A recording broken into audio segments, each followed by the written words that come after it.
Happy Thanksgiving, Bulls and Bears. Let me step my mic up a little bit here.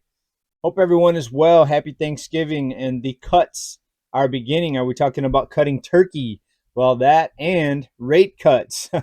So we've talked many times here on this channel about how this entire economy and what looked like an economic boom was created by artificially low interest rates, massive amounts of debt accumulation, also known as credit being issued by the banks, people borrowing money, spending what they don't have, giving the illusion of an economic boom. Well, now things are coming to a head, and not just the United States, but worldwide, rate cuts are now the thing that is happening. So, no, we're not just talking about cutting the turkey, but we'll talk in a few minutes here about how much money people are spending on Thanksgiving and turkeys and all the good stuff that goes along with it. A recent article here out of the Hedge here, um, Powell essentially admitted the Fed would not do any more rate hikes. You have to kind of dissect his words to see. I mean, if you think that's what he's saying, but it's kind of the consensus that people are saying there's no more rate hikes. But they did say they're not taking future rate hikes off of the table, so they're always leaving that door open a little bit. Um, but what's been researched here, what I've seen here, and what a few others are pointing out here, is that it's very rare that after this long of a pause, a central bank is going to resume rate hikes. In fact, it's happened, I believe, less than 5 times from what I see in my research. So after such a long pause, it's usually never more hikes that are going to occur. So the odds are greatly favoring. And now a quick word from our sponsor. Dark clouds are gathering as markets shudder. Stocks are sinking, currencies stumbling. Fear and uncertainty reign. The Middle East, Ukraine, Taiwan, the debt, it's endless. Yet one asset stands firm: gold. In crisis after crisis, gold is there in the background. Its enduring value guards against loss like a missile shield against incoming. While paper wealth burns, gold persists. Shield your savings against looming threats: war, recession, contagion, and avoid the frenzied panic of the unprepared. Take control in the chaos. Fortune favors decisive action. Get hold of gold now before it's out of reach. Right now, Noble Gold Investments offers a free 5-ounce America the Beautiful coin with every new IRA. Claim your free coin today to secure your financial future. As this new storm gathers, panic looms, and some of the places you were thinking for your money, well, they don't look so clever anymore. Secure your future against disaster. Open a Noble Gold Investments IRA and claim your free bullion coin today. Go to noblegoldinvestments.com now. Noblegoldinvestments.com, the only company I trust. Link down in the description of this video and in the pinned comment that there's going to be rate cuts. And all we have to do is look around the world to see what's happening here. Right now, globally, central banks, there's more rate cuts than there are rate hikes. And you would think inflation still being a big problem, not just here, but in many other countries, that rate hikes would be the norm or at least the majority. But no, what's happening is now this is the first time since 2020 health crisis that there's been more rate cuts globally versus rate hikes. So that should tell you what's going on here globally with the economy. Something very big could go down in March. Here's why. And this is looking at history. It usually takes 8 months on average from the last rate hike until the first rate cut, right? Because we know that when there's a lot of debt in the economy, when there's bubbles, and when there's a push to fight against that inflation or high cost of living, then of course they're raising rates. But then the economy can only take so much of the higher rates because of the amounts of debt. Look at the financial crisis, look at now, look and see what's happening. In our last report, we talked about credit card late payments are basically doubling, and it's going to get a lot worse. So then what happens then after these rate hikes is rate cuts typically, and 8 months is the average time. So that puts us at about March if we go back to the last rate increase that we saw.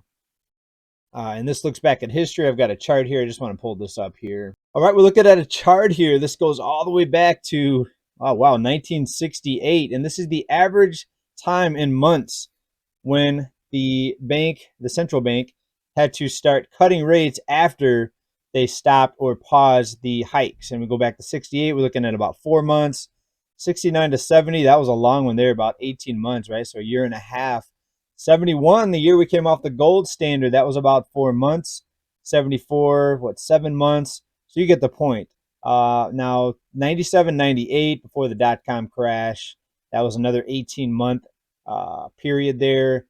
2001, after the dot-com crash, just under 8 months. 2006, 2007, financial crisis. Wow, that was kind of a long time there. 16, just under 16 months.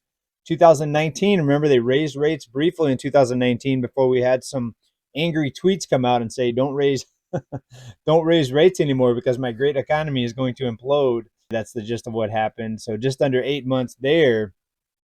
So now, since the last one, what are we at? 3 months. So now we have until March, no, 4 months.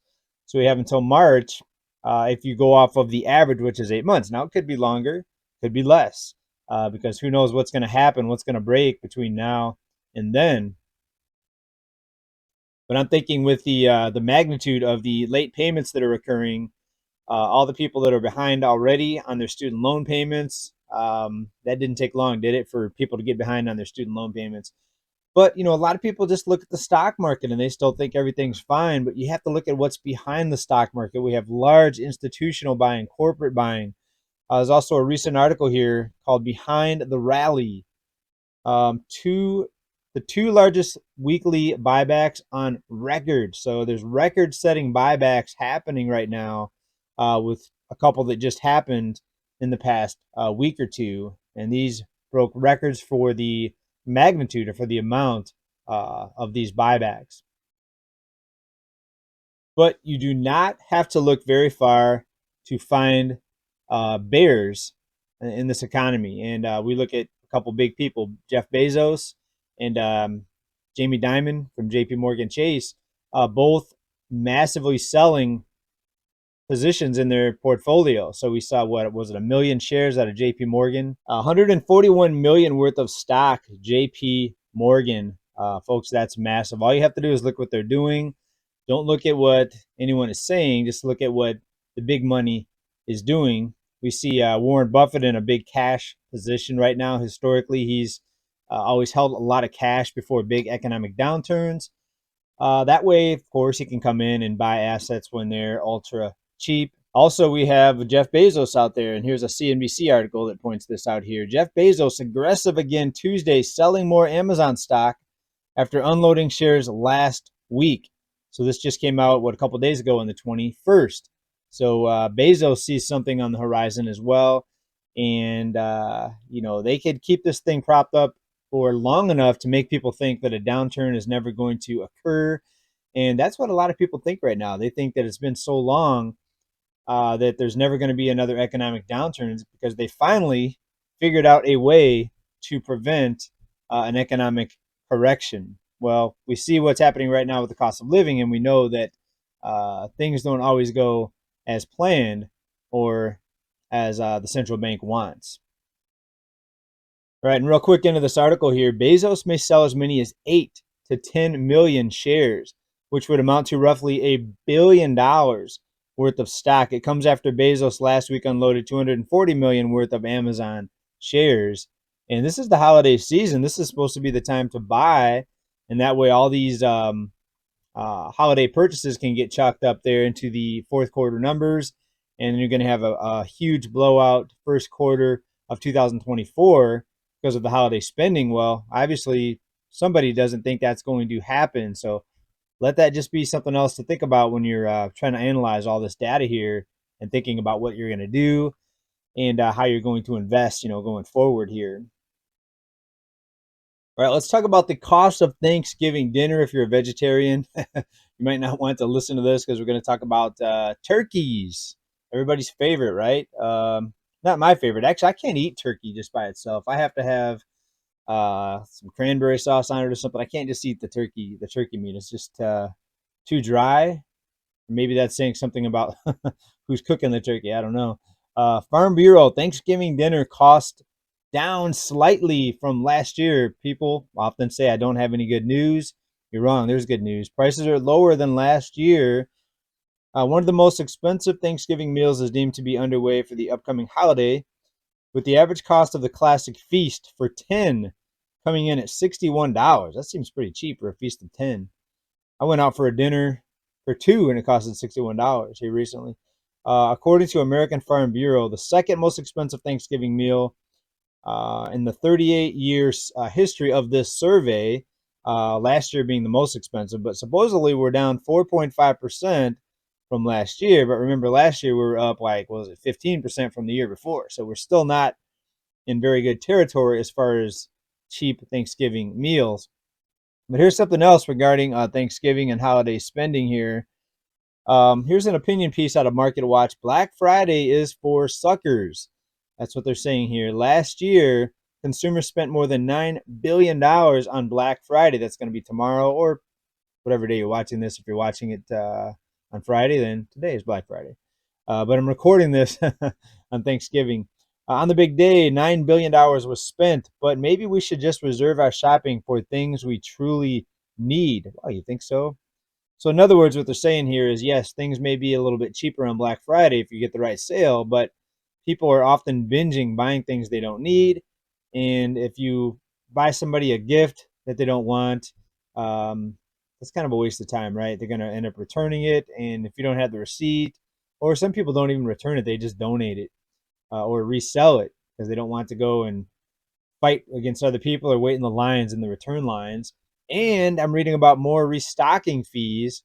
Look out for restocking fees because so many retailers have such a surge in returns after the holidays. Some of them are charging a restocking fee. So bottom line is just be careful about your spending. Hope you're doing well. Happy Thanksgiving. Thanksgiving a little bit cheaper than last year. Going back to the beginning of this video, what do you think about the average being 8 months before we see rate cuts? That's going to put us about in March. Is your call before March or after March for the first rate cuts, right? Again, it's never happened in history where we've had rate hikes where they weren't followed by rate cuts at some point. So unless this is some magical moment in history where things don't get repeated as they always do or always have been, we're going to see rate cuts. We're going to see rate cuts at some point. The question is when and under what circumstance will there be rate cuts? Will it be an economic collapse? You let me know, everybody. Happy Thanksgiving either way. Gobble, gobble. Big love. We'll talk to you soon. Peace, everybody.